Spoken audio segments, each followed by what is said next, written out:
reiteramos nuestra exigencia de justicia, que no haya impunidad, para que cada uno de los colegas que han caído puedan descansar en paz. Los periodistas mexicanos, los más amenazados del mundo, han alzado la voz con rabia y desesperación, como acaban de ver, para exigir protección y el fin de la impunidad de los asesinos y de sus cómplices. 15 periodistas han muerto este año, la mayoría acribillados a tiros. La media es un funeral cada 2 semanas. Y el delito de las víctimas, denunciar la corrupción y los abusos de poder en el país de habla hispana más poblado, con 124 millones de habitantes. El último asesinado se llamaba Freddy Román, un columnista tiroteado este lunes dentro de su coche y frente a su casa en la capital del estado de Guerrero. La prensa mexicana denuncia que la mayoría de las agresiones que sufre no vienen del narco, sino de políticos y funcionarios públicos corruptos que quieren imponer la censura a balazos. El periodismo mexicano vive su año más negro. Es una emergencia nacional. Nunca habían matado a tantos informadores en tan poco tiempo. Lourdes Maldonado, presente. Roberto Toledo, presente. Sin ser un país en guerra, es uno de los más peligrosos para la prensa. No hay comparación en ninguna otra parte del mundo, incluso en Ucrania. ¡Justicia! Los más vulnerables y precarios, los periodistas del ámbito local, donde hay más contubernio entre criminales y autoridades. El enemigo número 1 del periodista pues son los políticos. El 90% de estos crímenes quedan impunes. Hay una sensación pues de que en México matar periodistas es muy barato, que nunca va a haber un costo que pagar. El gobierno de López Obrador asegura que hace más que ningún otro. Cero impunidad.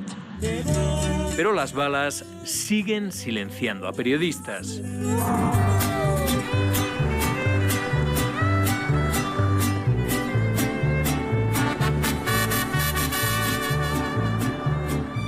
Zitácuaro está en Michoacán, uno de los estados más violentos del país. Sus calles, aparentemente apacibles, han sido escenario del peor ataque del año contra un medio de comunicación. En apenas mes y medio mataron a 2 de los trabajadores del portal Monitor Michoacán. La mañana del 31 de enero, Roberto Toledo llega a las puertas de la oficina. 2 jóvenes se cuelan tras él y le disparan 8 balazos. El director del medio es quien da la noticia.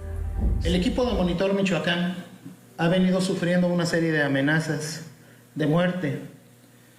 El día de hoy, finalmente, estas amenazas se cumplieron.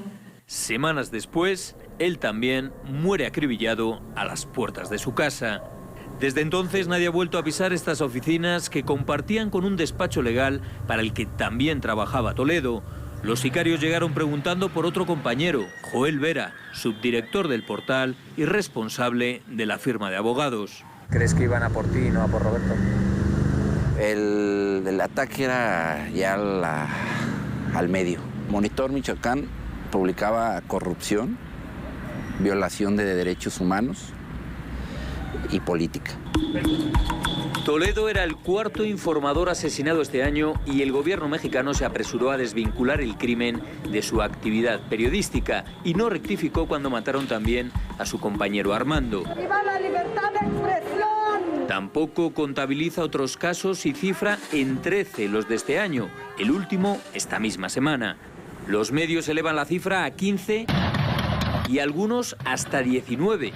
Contando al locutor y a los 3 trabajadores de una radio asesinados en los recientes ataques del crimen organizado en Ciudad Juárez.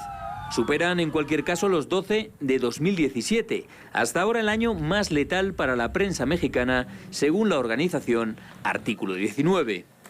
Hay un ritmo sin precedentes en el número de asesinatos de periodistas.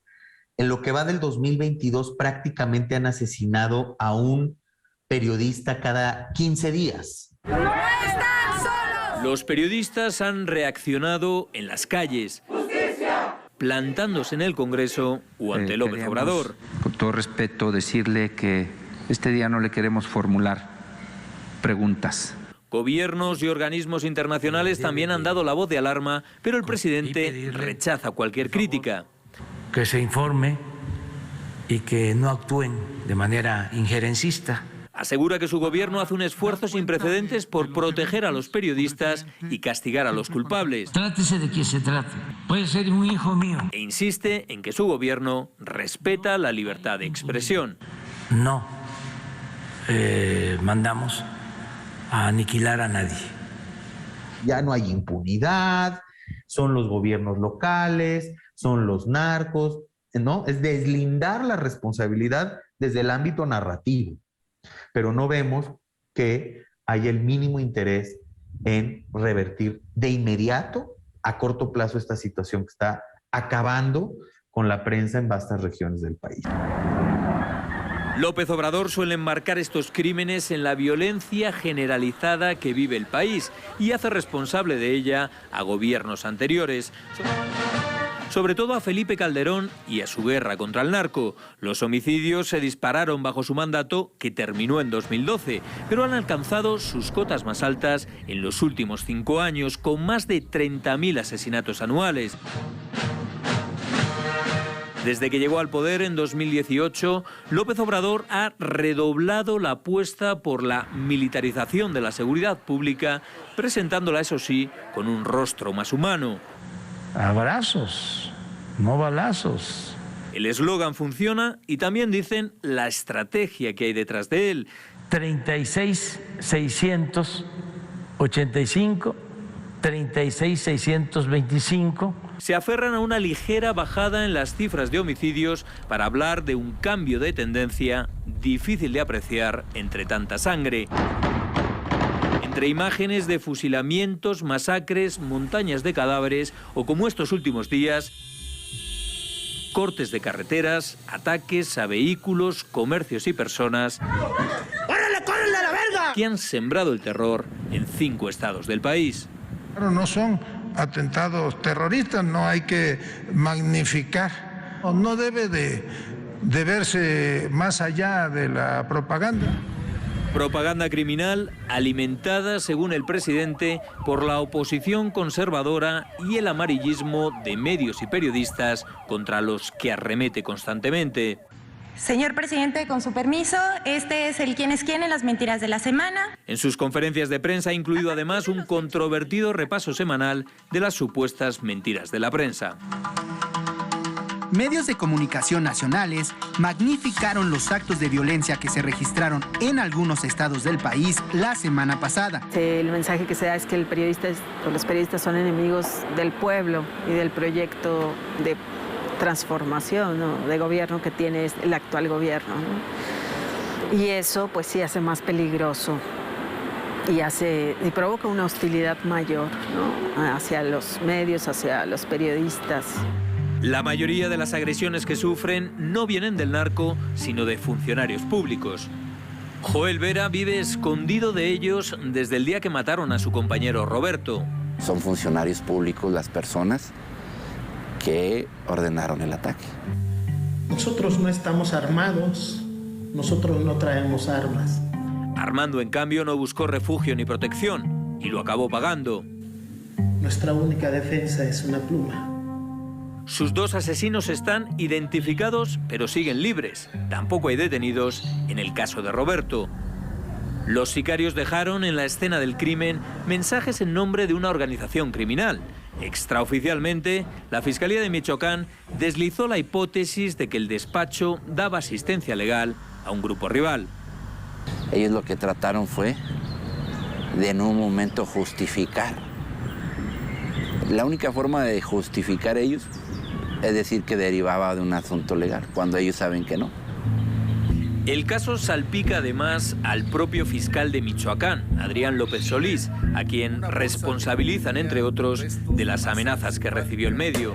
Por eso, evítate un problema. Cuando yo te diga también que le pares poquito, ¿sale? Un líder criminal les exigía que dejaran de publicar informaciones críticas con la Fiscalía o el gobierno municipal de Zitácuaro. Yo no le digo que no haga su chamba, nomás pónganse a hacerla como es, y si nos va a tirar, tírenlos a todos. Las amenazas llegaron meses antes de los asesinatos y las denunciaron ante la Fiscalía General de la República, la FGR, apuntando a 8 funcionarios locales de Michoacán, además de al fiscal López Solís, que no ha respondido ni en persona ni por escrito a nuestras preguntas. Tampoco la FGR nos ha explicado por qué, pudiendo hacerlo, no ha asumido el caso como reclaman los denunciantes.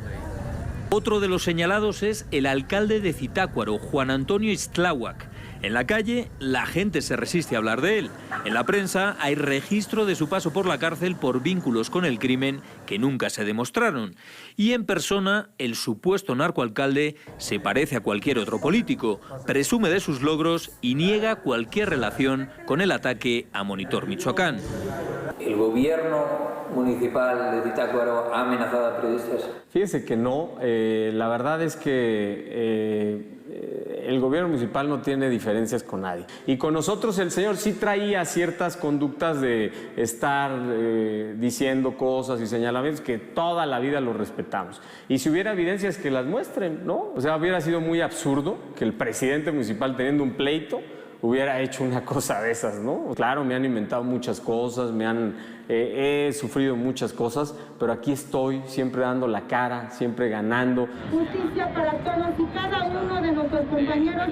Desde el año 2000 han matado en México a más de 150 periodistas y ya hace 10 años que existe un organismo oficial para protegerlos a ellos y a los defensores de derechos humanos. Entre unos y otros acoge a 1.500 personas. Hay una instrucción muy clara del señor presidente para poder dar cobertura de protección a todas las personas que lo requieran a lo largo y ancho del país y que a sabiendas de que hay zonas complejas de violencia e inseguridad, hemos aumentado el 100% de nuestras capacidades. Me quedo aquí, cualquier cosita por la... El mecanismo, que también existe a nivel estatal, ofrece a los periodistas salir del lugar donde corren peligro y les brinda medidas de protección como cámaras de seguridad, botones de pánico o guardaespaldas, medidas que no siempre llegan a tiempo ni son suficientes. A Margarito no lo protegieron a pesar de que pidió el mecanismo. Yo lo comuniqué con la Subsecretaría de Derechos Humanos para que lo protegieran y lo que hicieron fue trasladar su solicitud al mecanismo federal y el mecanismo federal no le dio el seguimiento debido. Lourdes Maldonado estaba en el mecanismo de protección a periodistas y la mataron tal y como ella dijo en el mecanismo que tenía miedo. Mi momento más vulnerable es cuando yo llego a mi casa, me estaciono frente a mi puerta, me bajo del carro y entro a mi domicilio. Así fue como la mataron. ¿El mecanismo es suficiente?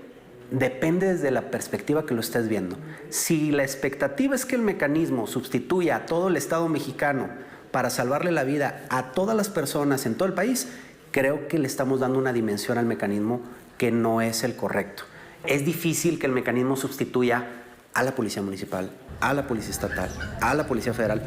Todas estas 3 figuras deben de dar medidas de protección. Tú pregúntame si las dan. Los periodistas asumen riesgos que no se ven recompensados. Las empresas pagan mal y a menudo no dan de alta a los trabajadores. Para sobrevivir, muchos tienen que hacer varios trabajos, venderse a los políticos o incluso al narco.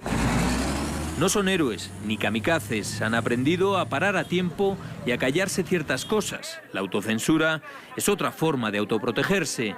Carlos Manuel vive desplazado después de recibir amenazas en Tamaulipas. A mí me marcó algo que me dijo mucho un analista de riesgos. Me dijo, es que en tu nota tenías poder político, poder económico, dice, y era evidente que si esos poderes estaban vigentes era porque tenía una protección del poder criminal. Me quedó mucho eso y siempre que trabajamos un tema más de profundidad tratamos de ver hasta dónde, ¿no?